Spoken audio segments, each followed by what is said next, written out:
Today's episode, we are interviewing Lara Bricker, Yes. the wondrous woman herself. Out of college. Car, so showed up, and then after that I bent over.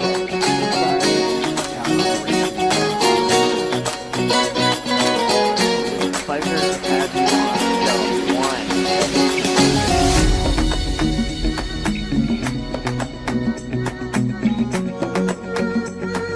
How you came to town? Yeah. And why have you chosen to do what you do here?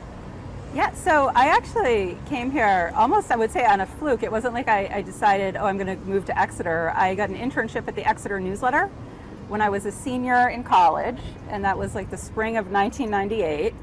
And while I was working at the internship, they had a staff writer quit, and they were like, hey, do you want a full-time job? And I was like, sweet, like who doesn't want to have a full-time job right out of college? Yeah, exactly. And so I took the job, and I moved to Exeter, and I really fell in love with the town. And I just loved the downtown. I loved the people. I loved the history in the town. And then also I loved the assistant fire chief in town. And I married him.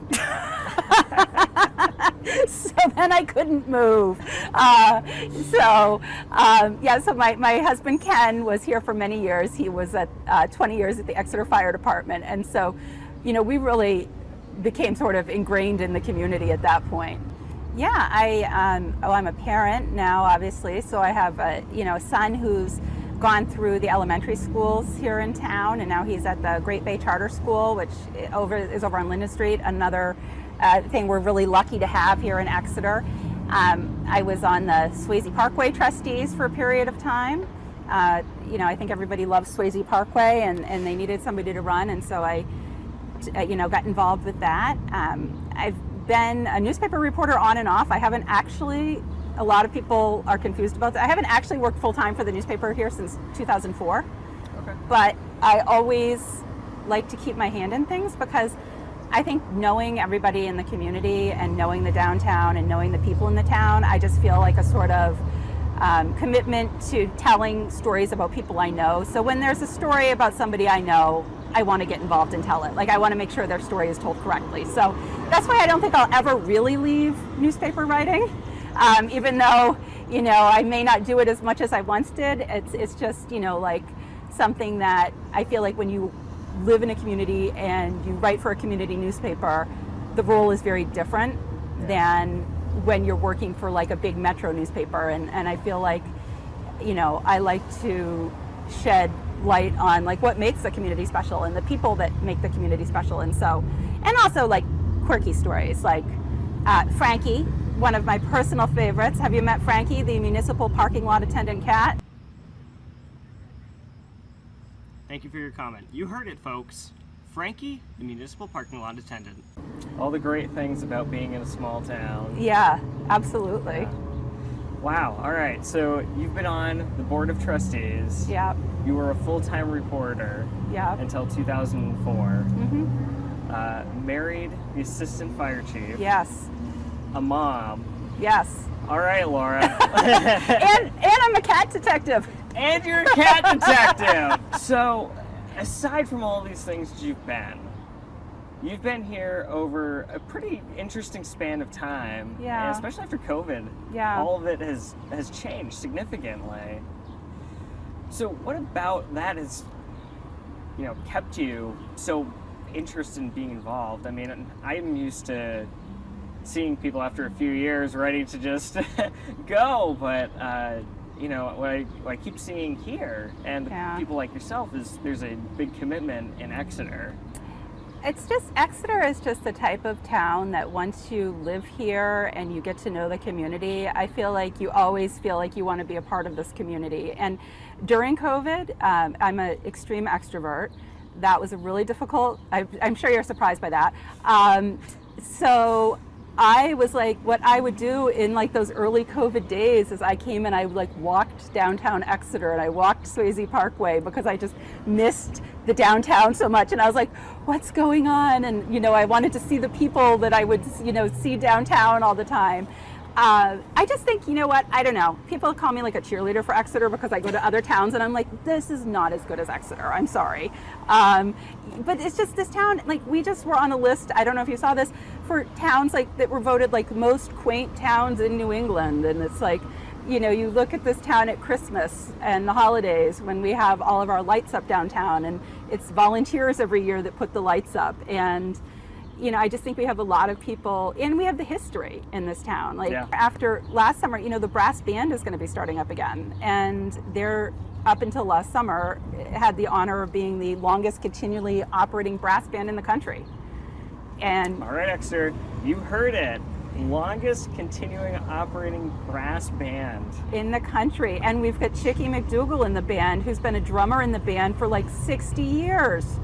So I think just things like that history and that pride in the community, and the fact that we still have this very walkable downtown that is, you know, very independent, and we've got local business owners, and even now you now have a podcast and you're an author. Yes. So fill us in on those. Yeah, so I write the Exeter Life column for the Exeter newsletter. I've been writing that since 2013. And during the pandemic, when I was at home, I decided to start doing an audio podcast version of that. I've been part of a crime podcast for the last 7 years, Crime Writers On. And so, you know, I've seen kind of the growth in the podcast world. And I thought, you know, this might be a fun project to take on, to make Exeter Life into podcast form so we can actually hear some of the local voices of people that I've been writing the Exeter Life column since 2013, and I like to write about people and places and special events in town. And, you know, in 2020, I was at home like everybody else and looking for some sort of a creative project to focus on rather than like the impending doom of the end of the world. And so I decided to make an audio podcast version of Exeter Life. And that has been really fun because it's another way to be creative. It's another way to tell stories. And a lot of people listen to podcasts. I've been in a podcast called Crime Writers On now since 2014, which seems crazy to me. We're a crime review podcast. And so it just seemed like kind of a natural step. And now some people can see that on Channel 22. Hillary over here has been doing a version for TV. So that's been a fun project to take part in. Awesome. And so, you know, aside from doing podcasts, I know you're also an author. Yeah. So I am. You know, I've done newspaper writing, and then a while back, 2010, I did a true crime book about a murder case in Massachusetts, down in Waltham. A man, a radio talk show host, who faked admission to Harvard as a way to move his wife across the country from Missouri, conveniently from a state with a death penalty, to Massachusetts, a state without a death penalty, where he slowly began poisoning her by putting antifreeze in her Gatorade as a way to collect upon her life insurance policy. Okay.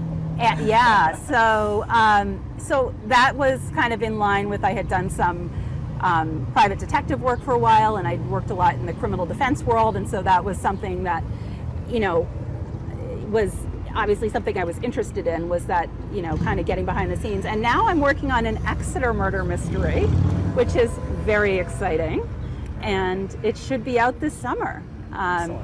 It's called Dead on Deadline, and it's kind of fits in the genre. It's called a cozy murder mystery, and those are usually mysteries set in small towns with an amateur sleuth.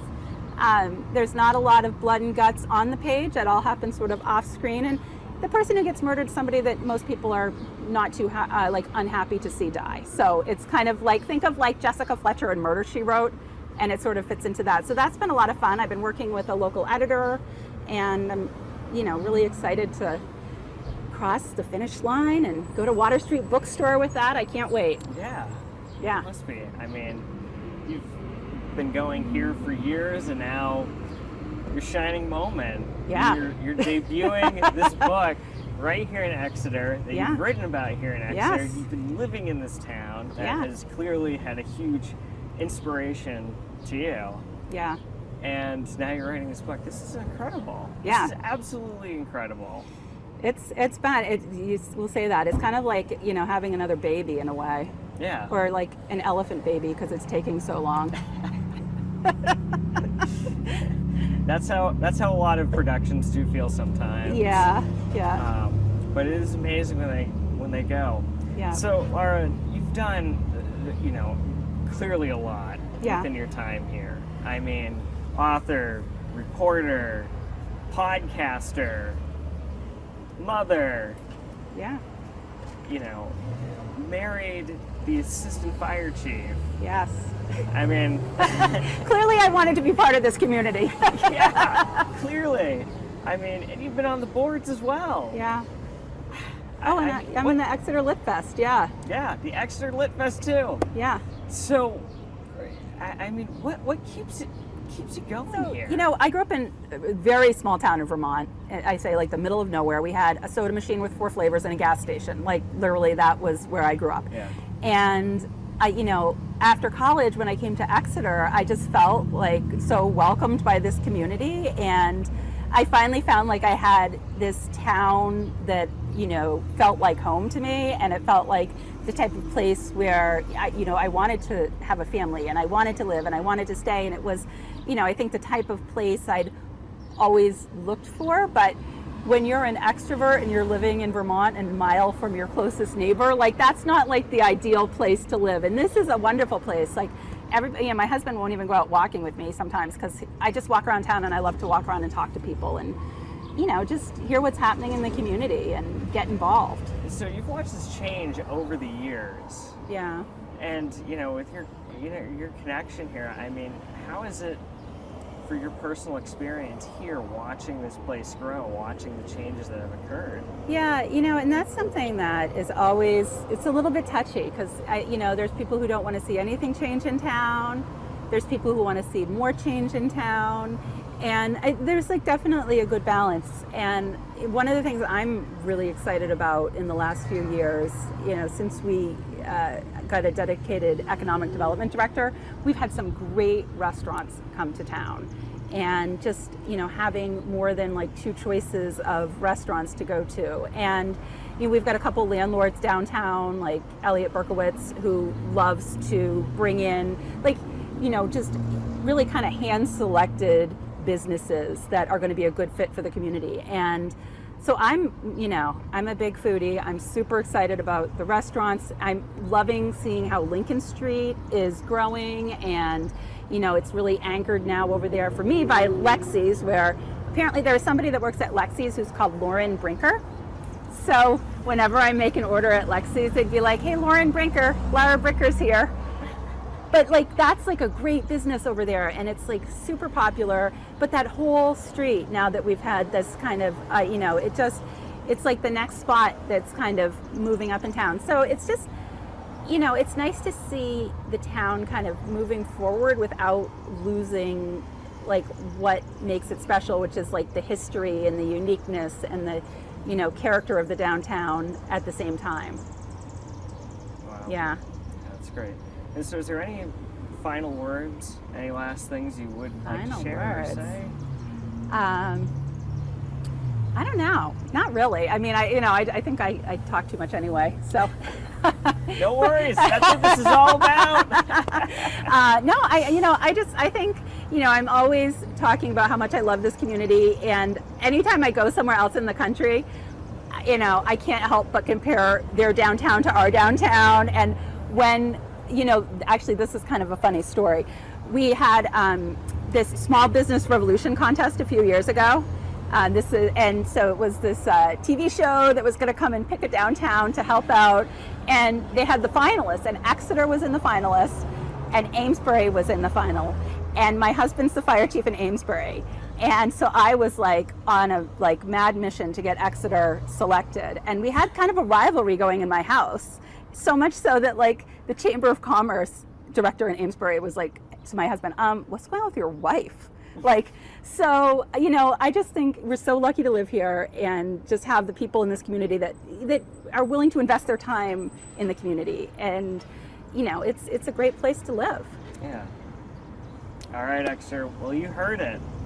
The woman herself, Lara Bricker.